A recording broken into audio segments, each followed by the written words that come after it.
వారధి కడుతూ ఉన్నప్పుడు అందరు కూడా వానరులు శ్రీరామ శ్రీరామ అని రాసి వేస్తూ ఉంటే అన్ని తేలుతూ ఉన్నాయి.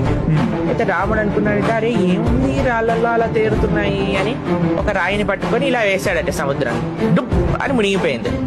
అందరు వానరులు నవ్వుతున్నారట, రాముడు వేస్తే మునిగిపోయింది, మేము వేస్తే తేలుతున్నాయి.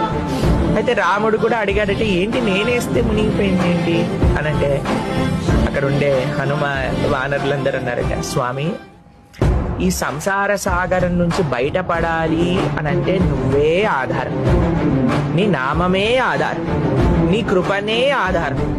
అటువంటిది నువ్వు ఎవరినైనా వదిలేసావు అనంటే వాడు సంసారంలో తేలుతాడా మునిగిపోతాడా?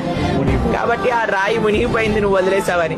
కానీ మేము నీ యొక్క నామాన్ని ఆశ్రయించాం కాబట్టి ఈ రాళ్ళని తేలుతున్నాయి అని ఒక అద్భుతమైన ప్రస్తావన చేస్తారు. రామనామ వైభవాన్ని చెప్తుంది.